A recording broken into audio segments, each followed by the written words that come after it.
आप सबको पता ही होगा कि भारत सरकार ने नई E20 पॉलिसी जारी की है। उसके अंदर 20% इथेनॉल और 80% पेट्रोल है। एक्सपी 100 डाला था, मतलब E0 वाला फ्यूल तो 48 किलोमीटर गाड़ी चली थी, मतलब मोटा मोटी 24 का माइलेज। और उसके बाद जब हमने इसमें E20 फ्यूल डाला तो ये गाड़ी सो भारत सरकार ने ये स्कीम लाई ही क्यों?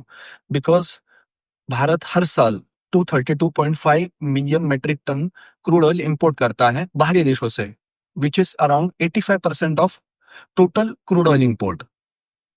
तो इसकी वजह से हर साल अपना इंडिया को ट्रेड डिफिसिट को सामने जाना पड़ता है, because all the crude oil imports are done in US dollars. तो उसकी वजह से भारतीय करेंसी भी कमजोर हो जाती है, मतलब रुपया गिर जाता है, और इसकी वजह से अपने दूसरे देशों के ऊपर अपनी डिपेंडेंसी भी बढ़ जाती है।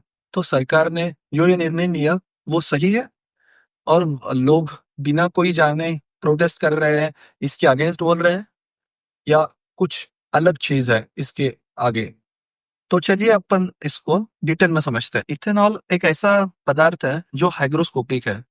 सो जो वो ऑक्सीजन से कांटेक्ट करता है जो एटमॉस्फेयर में रहती है, उसके बाद वो वाटर का रूप में आ जाता है, और वो रस्टिंग कॉज करता है, मतलब रस्टिंग आ जाती है, अपना जंग खा लेता है। ये रस्टिंग देख रहे हो, ये पता कहाँ पर है? ये है बाइक के टैंक के अंदर। गडकरी साहब बोल रहे थे ना, एक भी एग्जांपल ढूंढ के बता दो जिसको दिक्कत आ रही है एथेनॉल से। ये लो, आपके सामने एग्जांपल है, स्टार्ट होना बंद हो गई। क्यों? क्योंकि जो कार्बोरेटर के अंदर जो नीडल है ना, वो फूल गई है। किसकी वजह से? क्योंकि पेट्रोल में एथेनॉल है। और इसकी वजह से जो भी गाड़ियां E20 कंप्लाइंट नहीं है उनके अंदर इशू आने लगता है, जैसे कि इंजन में रस्टिंग, पेट्रोल टैंक में रस्टिंग, एवरेज कम होना, और बहुत अलग चीजें जैसे रबर कंपोनेंट्स जो रहते हैं इंजन और वॉल्व्स के अंदर, वो डिग्रेड होना, उनका खराब हो जाना। इसकी वजह से गाड़ियों में मेंटेनेंस बढ़ रहा है, और around 80% of total India's bikes are not E20 compliant. मतलब 80% गाड़ियां E20 कंप्लाइंट ही नहीं है, और उसके ऊपर से अपने को उनको इश्यू होगा, सब प्रॉब्लम्स आएंगे। तो ये प्रॉब्लम्स वो गवर्नमेंट ने ध्यान में क्यों नहीं रखे जब ये पॉलिसी लाई गई? तो इथेनॉल एक लेस पावर डेंस फ्यूल है कंपेयर टू अपना पेट्रोल। पेट्रोल में ज्यादा पावर रहती है और इथेनॉल में कम पावर रहती है। उसकी वजह से अब गाड़ियों में माइलेज में गिरावट हुई है। गवर्नमेंट बोलती है कि 5-6% हुई है, बट इन रियल लाइफ लोगों ने 10 से 15% रिपोर्ट किया है। एक्सपी 100 डाला था, मतलब E0 वाला फ्यूल तो 48 किलोमीटर गाड़ी चली थी, मतलब मोटा मोटी 24 का माइलेज। और उसके बाद जब हमने इसमें E20 फ्यूल डाला तो ये गाड़ी 40 किलोमीटर चली और 20 kmpl का माइलेज इसने निकाल के दिया। तो उसकी वजह से सेम क्वांटिटी ऑफ पेट्रोल में लोग कम माइलेज ले रहे हैं, और पेट्रोल की कीमत भी कम नहीं हुई। आप 120 रुपए जो पेट्रोल ले रहे हैं उसका भाव हम 15 रुपए लीटर करेंगे। जितना एवरेज आपको 120 रुपए के पेट्रोल में मिल रहा है, उतना एवरेज आपको 15 रुपए पेट्रोल की कीमत जो है 15 रुपए, उतना लीटर का इथेनॉल का एवरेज मिलेगा। तो इसका फायदा आखिरकार हो किसको रहा है? नितिन गडकरी जी के बेटे की कंपनी सियान एग्रो जो इथेनॉल बनाती है, उसका स्टॉक लास्ट 1 साल में बहुत ज्यादा तेजी से बढ़ा है। तो ये स्टॉक पिछले साल से अब तक 14 गुना बढ़ चुका है, और द टाइमिंग भी E20 इंडिया में मैंडेट करने की आप देख सकते हो, वो है अप्रैल 2025। सो इसी साल में ये सब पूरा हो चुका है। तो ये आखिरकार इथेनॉल आता कहाँ से है? एक तो आता है वो गन्ने गन्ने के जो मोलासेस रहता है उससे, दूसरा आता है मक्के से, तीसरा आता है अपना जो फूड वेस्ट रहता है उससे, और कई और चीजों से। तो इसका फायदा किसको होना चाहिए?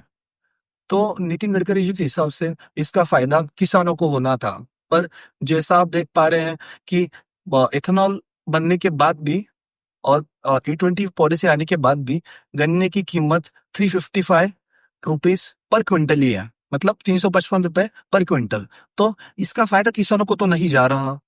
इसके बाद भी देखिए, पेट्रोल की कीमत भी कम नहीं हुई, जो पहले मिलता था वही अभी मिल रहा है, और ये कम भी नहीं होगी, क्योंकि as per the reports ethanol की प्राइस अभी पेट्रोल से भी ज्यादा हो गई है। इफ यू मतलब सरकार को इथेनॉल खरीदने में ज्यादा पैसे लगेंगे कंपेरेटिवली टू पेट्रोल खरीदने के। तो पेट्रोल की कीमत कम होने का आशा आप छोड़ दीजिए। और ऑटोमोबाइल्स कंपनी ने और एक बात बता दी कि वो जो भी गाड़ी E20 नहीं रहेंगी और उसके ऊपर कोई इश्यूज आए बिकॉज ऑफ E20 पेट्रोल, तो वो उसका इंश्योरेंस क्लेम नहीं कर पाएंगे और जो इशू रहेंगे उसको आपको ही देखना पड़ेगा। तो ये इसका फायदा कुछ हुआ ही नहीं। E20 आया, किसी को कोई ऑप्शन नहीं दिया गया E5 चूज करने का, E10 चूज करने का, और डायरेक्टली E20 दे दिया गया। और आप कभी 2023 के बाद गाड़ी भी ली होगी E20 कंप्लाइंट, तभी भी आपको एक इशू है। Government is also planning to launch E27। तो E27 कंप्लाइंट आपकी गाड़ी नहीं है, तो आप क्या करोगे? आपको फिर से इशू आएगा। तो इसका आखिरकार सोल्यूशन क्या निकलना चाहिए? तो इसके ऊपर सोल्यूशन क्या है, चलिए वो देखते हैं। देखिए, अलग अलग देशों ने इथेनॉल में पेट्रोल इथेनॉल ऐसी ब्लेंडिंग किया है। तो वो कैसी की? तो 1970 में ब्राजील ने ये इथेनॉल ब्लेंडिंग चालू की, विच इज अराउंड 53 ईयर्स। उनको 53 ईयर्स अभी हो चुके हैं, तो उन्होंने धीरे धीरे इंप्लीमेंट की। तभी भी अभी भी उनके पास E5, E10, E20 सब तरह का पेट्रोल मिलता है, प्योर पेट्रोल भी मिलता है एट पेट्रोल पंप। तो आप ऐसा देख सकते हो, वहां पे ऑप्शन दिया गया है। यो आप सेम चीज यूरोप में मल्टीपल कंट्रीज है, वहां पर आप E5, E10, E15 जो चाहिए वो पेट्रोल ले सकते हो। यूनाइटेड स्टेट्स में भी है। मतलब इन जनरल लोगों को ऑप्शन मिलना चाहिए कि वो कौन सा पेट्रोल चुने, उनके गाड़ी के लिए कौन सा अच्छा रहेगा। विदाउट लाइक द गवर्नमेंट क्या कर रही है, सबको E20 दे रही है। तो at time we don't have any kind of choice. और आपको कभी भरना होगा प्योर पेट्रोल इंडिया में, तो तैयार रही है 166 रुपीज एज ऑफ नाउ। अभी वो रेट चालू है पेट्रोल का, प्योर पेट्रोल का। तो इतना भरने के लिए तैयार हो जाइए। और मेरे according to the IOCL Indian Oil की, उनके पास सिर्फ 11 पेट्रोल पंप है, around 11 petrol pump in Maharashtra जो प्योर पेट्रोल प्रोवाइड करते हैं। वो तो आप भरेंगे भी क्या, क्योंकि वो 4 सिटीज में ही प्रेजेंट है इन महाराष्ट्र। तो इवेंचुअली आपके पास ऑप्शन ही नहीं है, E20 भरो, नहीं तो नो ऑप्शन। ये तो हो गया। पर आपको कभी जानना होगा भारत में पेट्रोल की असली कीमत क्या है, तो उसके ऊपर मेरा एक वीडियो नया आ रहा है। भारत दूसरे देशों को पेट्रोल रिफाइन करके देता है, उनके यहाँ पर कीमत कम और भारत में क्यों ज्यादा? तो आपको वो वीडियो देखना होगा, तो आप प्लीज सब्सक्राइब कर लीजिए।